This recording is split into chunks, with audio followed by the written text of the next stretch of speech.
Good afternoon. My name is Scott Redler, Chief Strategic Officer at T3Live.com. Welcome to today's recap. So market started off lower today. The futures was down about 8 to 10 handles. And we wanted to figure out what type of day would we have, right? Last week we went out very overbought. I went over, over the weekend short. And people always ask me, what's your procedure? How do you handle your overnights? And I said, well, if we're down 10 handles, down a point in the spiders, down 60 cents in the IWM, what I usually do pre-morning call is I cover at least half, take some money off the table and book it, and then figure out what the complexion of the day is, because you never know from day to day if things are going to change. If we would have traded below 1986 or 1990 and stayed below that in the S&P, chances are we could have seen 1970, but we didn't. we held above Friday's low. The Russell was strong, oil was strong, the bios were strong. You had oil names really strong, and some of the still names didn't really sell off. So you know what? Spiders go green. I cover some. I get out of the rest of it. IWMs, go green, get out, and because you never know where they're going to go once they change from red to green. I say red to green to simplify it, and I think the Russell went another $1.25. The spiders from that spot went another 60 cents. But then on the flip side, you had the high beta tech names really weak. We talked about how sluggish they were, going until the late last week, while the market continued for the dash for trash. And I think some guys shorted some of them early on when the market wasn't sure. For me, I shorted Facebook. It was a decent trade, and let's just get into the charts so you don't have to hear about what we did. I'll show you the visual. So here's the S&P. Okay, so all in all, if you look at the chart, still, if you just look at price, still looks pretty constructive. You have your double bottom, first move up, then it consolidated, right into resistance, kind of creating a nice little upper flag. Came up, could have fallen apart right there, it didn't, and held the 8-day. That was your spot if you missed this first move to get long. Then pushed above resistance, held the 8-day, engulfed, and then just had a slow, steady 4-day move. So some people think we're stalling, some people think a bull trap's coming.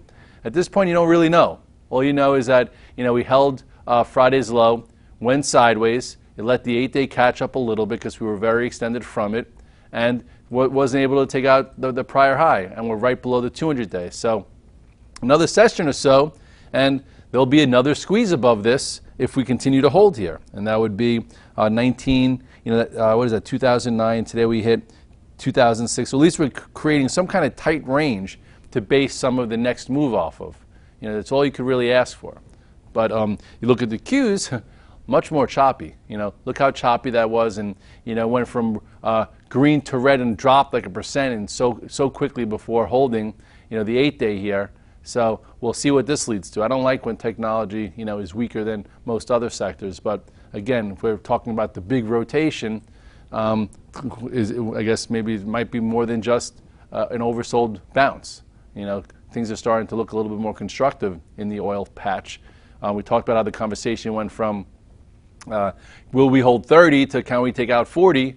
And if you look here, long term, here is when this huge trend changed to the downside, lost at 200-day. This is when that head and shoulders top, triggered to the downside, and then we've been below this 200-day for a long time. So maybe it wants to come back up there and test it, and if it does, it's on its way. We talk about a pain trade because, to me, this was a great trade. I tweeted about it, when it cleared this, but I think I held it for a point and change. So it becomes a pain in my mind when I'm like, okay, could have been a buyer here at 58.20, just let it go, and now we're at 62.25 versus selling it into 60, which was the first target. So now, and it's a pain for people who said, okay, it's going to fail here, and then it's two days higher, and then it could become a bigger pain. So anyway, 65.30 is that 200-day, and some people think, about like the big move we saw in like X and FCX and Chesapeake, that those overthrow moves probably shouldn't have happened. They were priced for zeros, basically. So this first or second move back is just taking back at being priced for zero. A lot of these things were 80% higher or three time folds higher than this. So let me just give you an example, like X. X, maybe it shouldn't have been down here, I guess at $8, considering it was, what was this? This was what year was this last summer or whatever this was?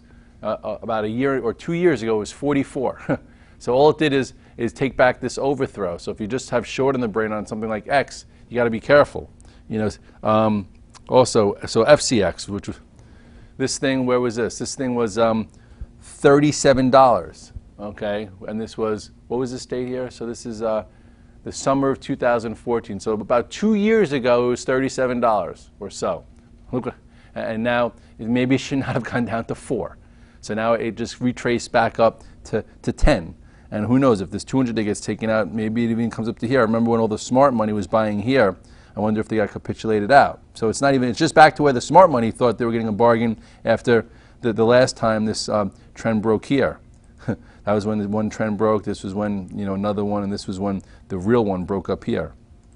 And look how long it's been below the 200-day. But anyway, so that was where the action was last week. These big moves, and in the names that we're kind of used to, they became lethargic. So is the dash for trash a sign that we're topping, or is it that this is going to last a little bit longer? So at this point, maybe you don't want to just guess, and as long as FCX is above the 8-day, you try and be long it. If it gets extended from it, be long less and wait for it to catch up, and then see if you get another setup like this. And that's kind of what you could do with the spiders too. The spiders had a big move. Okay, so here's your double bottom. Here now 2 days in a row, or almost 3 days in a row in the same spot. So if you want to just turn it into maybe a bull flag with the 200-day right there, next time it goes, you get some continuation. It got extended from the 8-day. That's why I was going to do the cost average game on Friday, but it really never pulled in much. And now here, this is, so within maybe another session or so, it could even catch up a little bit more. And again, this trend has been above the 8-day now since 190. So 190, here it reclaimed everything, and then pulled back. Here it got extended from it, and then boom, held it and gave you another, 10 points, 100 handles in the spiders. Kind of like when I tried to show you guys the correlation here. When you pushed up, woke everything up, came back into the 8-day, and then followed the 8-day all the way up to almost 2100. Okay, and this was very similar too, where if you missed the first part of the move, you had some commitment right here to that first part of the move, and you had a second move. So here, if you missed this first move into, resistance on this pullback, you had, upper consolidation for then what became another move. So now we'll see, what happens here, because again, this is coming into some bigger resistance. That's why I'm a little, hesitant. So let's go to high beta tech real quick. High beta tech started off somewhat weak. The question was, would it get below Friday's low and stay below it? So I wrote down all those levels on my morning note. Facebook did. And Facebook now, broke this ascending channel here. So let's see if it stays on the right side of this ascending channel now. 3 days of weakness while the market went up, then broke below the 8-day. So if you were using the 8-day as your roadmap, took it back at 103, this was your out. And this is may have been your short too, this 107.80-ish. If you got out here, you got out of the way. If you got short here, you did probably pretty well. Amazon, this also was very sluggish here and gave you a trade below this inside flag. So maybe that'll happen in the indices also, where you have an inside flag, it looks like it's holding in, looks like it's fine, and then breaks. But it's going to have to break below a series of lows before that to happen. So let's see if this ascending, this now also kind of ascending channel broke to the downside. We'll see if it stays on that side. Google was lethargic pretty much the entire time. This too now looks a little dangerous from the long side. Here was your ascending channel. 3 down days, while the market went up, and today it got hit. So now I guess we'll see how it handles this support. The banks, let's see what they did. What did JP Morgan do today? Held in pretty well. If you think about the move that it just had, held above this prior resistance area. So we'll see if it flags, then continues and adds some fuel to, I guess, the next move up in the S&P if it happens. Goldman Sachs also didn't fall apart. Obviously the oil names were really strong. Look at this move in XOM. Wow. XOM now took back the 200-day, gave you a consolidation, and now it gave you a little bit of follow-through.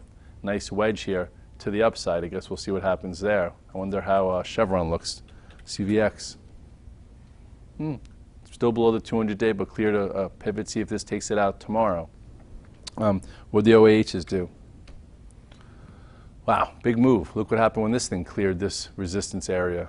Boom, above the 8-day. Now the 200-day is right in front of it. So we'll see, if this prior support turns into some resistance right there. So lots of streaky moves. Lots of moves that, can't say they came out of nowhere, but they kind of came out of nowhere. But they came out of, tight patterns from lower levels that wound up reclaiming moving averages and just went. The Russell did the same thing. Last time we were talking about the Russell, and I put the chart on Twitter, was right here. It was right when it looked like it was taking back this 102 area on this engulfing day, the same day the spiders took back, that 190, this took back 99, and then boom, since. And it already came through the prior lows here showing some power. So I guess, it's just like the spiders. It might try and fill the gap that it had to start the year. Okay, this was a pretty quick void that just got filled. I wouldn't be buying the Russell up here, but if you caught short it, definitely hasn't been a fun trade. Maybe we'll see some kind of trade better there. Like I went home short the Russell and made money short it as soon as it went green. I'm like, I'm out of the way, because who knows, this thing could go up as much as it wants. But we'll see. Now, if this spot will be the next spot that could give you a tradable move. You don't have to always be in something if it's not making sense to you, or if it seems like not a compelling area to buy. And right now the Russell, after a move from the lows, this spot was more compelling because you had this resistance area in the point of reference and then pow. So in closing, I'm flat tonight because I'm just not exactly sure what's next. Feels like we can go another 20 to 30 handles, or it feels like we could have a bull trap based on some of the higher growth names that aren't acting well. So I'm not going to guess on who's going to win. So I'm just going to wait for the action to tell me and do less and figure it out. There's been ranges every day and things that pop up that could show you, where to create some cash flow versus getting trapped. The last thing I want to do is be trapped like a lot of the other traders out there in this pain trade to the upside. We're trying to, hating life and being upset and waiting for a signal. I'd rather be flat, wait for the signal and go. Or, we hold here another day. I might even play that next 20 handles to the upside, with the proper entries and with a defined, scenario. Anyway, it's Monday. Hopefully you did well. Didn't get too chopped up. The range was very whippy, and I'll see you in the morning call with Chelsea.